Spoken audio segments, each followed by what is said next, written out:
안녕하십니까. 오늘은 두 번째 시간입니다. 그 학생들의 진로 적성을 알아보는 두 번째 시간인데 오늘도 네. 서지원 소장 모셨습니다. 네. 반갑습니다. 네네. 매번 하다 보니까 서투러도 이해해 주시기 바랍니다. 오늘 소개해줄 사례는 네네. 뭐 사람 이름만 빼고 네네. 사례를 한번 설명해 주시겠어요? 누구죠?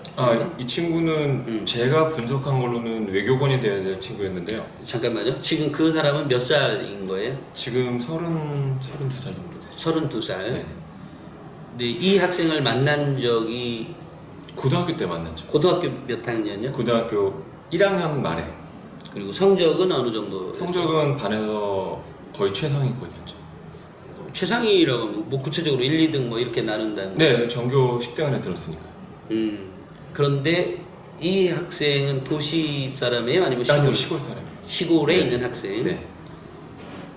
그러면 예, 말씀해 주시죠. 네, 이 친구 같은 경우는 근데 적성 자체는 외교관이 맞았는데 본인이 이제 집안적인 환경이나 영향에 의해서 교육대학을 진학을 했고 교육대학에 가서도 최상위권을 유지하면서 장학금을 받는 친구였는데 임용고시를 떨어졌습니다. 바로 그 해 본 임용고시를 떨어졌어요. 원래 그 해 임용고시 보면 거의 다 붙나요? 네, 전부 다 붙죠. 붙은데 임용고시 학생만 떨어졌어. 네네. 그렇게 장학금을 받을 정도로 성적이 좋은 친구였는데 네. 본인이 진로가 아니었기 때문에 뭐 이렇게 뭐 어긋난다 네. 뭐 이런 얘기인가요? 그렇게 해서 이제 그 다음에 시험을 봐서 붙고 내내 학교에서 이제 생활을 하면서 이제 계속 자기의 직업에 대한 이제 갈등이나 그런 게 심했거든요. 대학교 때? 본인이 임용고시 보고 끝나고 나서 그 기간제 교사를 하면서 이제 정식 그 학교로 발령받기 전까지 정식으로 받고 나서도 계속 지속적으로 고민을 많이 했죠. 그러다가 이제 나이 30이 넘으니까 이제 본인이 수능을 하고 이제 이렇게 가야 되겠구나 적응을 한 거죠. 오늘 이 사례를 선택하신 이유가 뭐예요?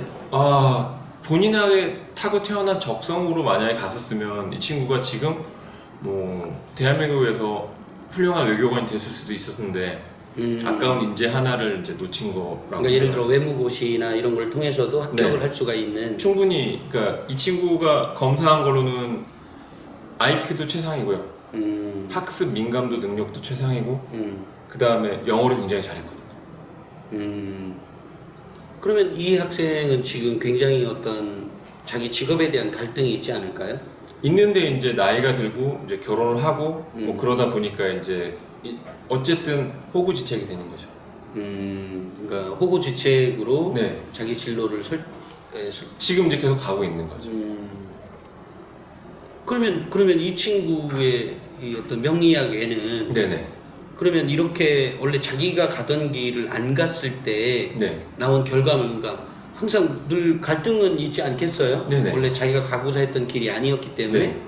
또 자기 적성에도 좀 덜 맞고 그렇죠.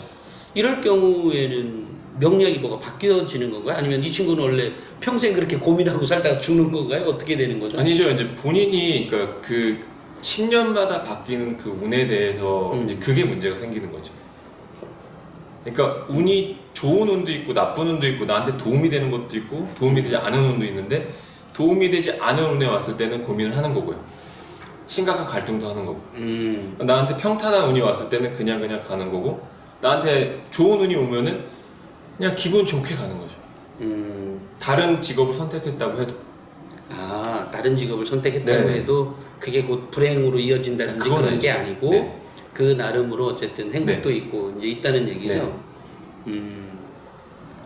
그러면 오늘 이 사례의 경우에 이 사례의 경우에 잘못된 길을 뭐 어떤 조언을 우리 학부모님들에게 해드리고 싶어서 이 거를 본인이 능력이 되는 한 외무고시를 보는 게 꼭 굳이 교대를 다니면서도 볼 수 있는 거니까 외무고시를 봤었으면 했는데 이 친구도 본인이 그러고 싶었지만 이제 집안 사정도 있고 그만큼 이제 여력이 없었으니까 근데 뭐 1, 2년을 쉬더라도 본인이 하고 싶은 건 한번 해봤으면 좋겠다는 거죠. 제 생각은.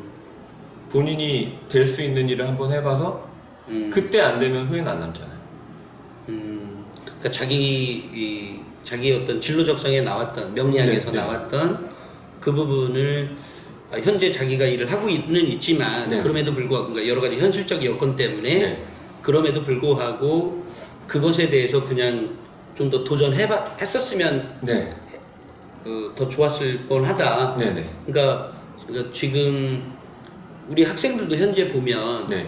그런 현실적인 여건 때문에 이렇게 잘 자기의 어떤 진로 적성이 못 찾는 경우도 있고, 네, 맞죠. 그러니까 이 학생처럼 공부를 잘하면 문제가 뭐 네네. 바꿔도 상관이 없는데, 그러면 공부를 왜 뭐 중위권이나 이런 하위권 있는 학생들도 네네. 지금 현재 다양한 고민 내지는 어쨌든 하고 싶어도 안 되는 케이스 또는 뭐 공부를 잘하고 싶은데 안 되는 케이스도 있을 거고, 네.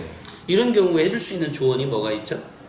예를 들어서 의사가 되는 케이스 지금은 이제 없어졌지만 예전에는 의학 전문 대학원이 있었지 않습니까? 그렇죠. 근데 그렇게 되기 위해서 이제 자기가 원하는 뭐 그 의대를 가기 위해서 다른 학교에서 4년간 더 공부를 하고 의학대학원을 진학해서 의사가 될 수 있는 케이스도 있거든요. 그러니까 근데 그거는 뭐 이제 과거의 일이 됐고요. 네네. 근데 지금 같은 경우는 이제 본인이 그러니까 본인에게 맞는 학교를 찾아서 그 학교로 갈 수 있을 만큼에 대한 이제 서포트를 해주는 거죠. 그러면 이런 질문이 갑자기 생기네요. 그 아이가 의사가 되는 게 좋을 것 같은. 네네. 근데 좋은 아이인데 현재는 공부를 못해. 네. 그러면 얘한테 어떻게 해줄 수가 있는 거예요? 생물학과나 화학과를 진학을 하라고 얘기를 하죠.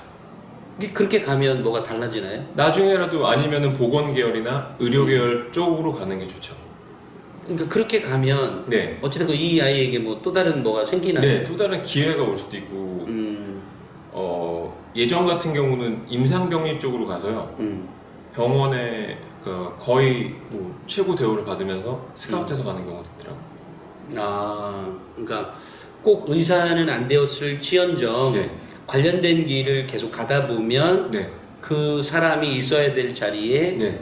결국은 도달할 수 있다. 네. 필요한 곳까지 갈 수 있어요. 결국 그러면 우리 학생들은 자기의 어떤 진로 적성이 맞고 있다면 관련된 거라도 계속해서 도전해 가서 네.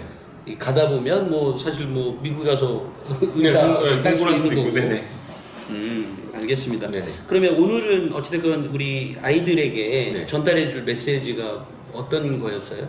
지금 공부를 못하든 잘하든 그게 문제가 아니라 하고 싶은 일을 찾았으면 끝까지 도전해보라는 거죠. 내가 해보고 싶은 일, 내가 하고 싶은 일, 내가 잘할 수 있는 일. 그렇지만 가끔 어떤 학생은 또 이런 경우도 있지 뭐.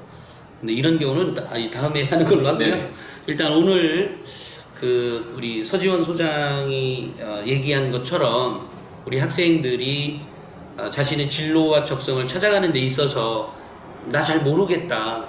그러면 뭐 지문 검사나 MBTI 검사를 통해서 뭐 요즘 학생들은 MBTI 검사를 다 하긴 하는데 네, 학교에서 자기가 어떤 특성을 갖고 있는지 사실 거의 다 기억을 못 하고 있더라고요. 또 하나는 뭐 지문 검사 방법도 있고요. 또는 그게 안 되면 그럼에도 불구하고 뭔가 부족하다 싶으면 어떤 이런 명리학을 통해서도 자신의 길을 찾을 수가 있고 이 어떤 직업을 설정하는 데 있어서 성격이나 성향은 매우 중요하게 결정되고 있거든요. 그렇기 때문에 어떤 사주 명리학에 의해서도 자신의 진로를 찾아서 뭐 관련된 책을 읽든 아니면 관련된 공부를 조금씩이라도 업그레이드를 했으면 좋겠다 이런 생각을 갖게 됩니다. 오늘 말씀해 주셔서 감사드립니다. 감사합니다.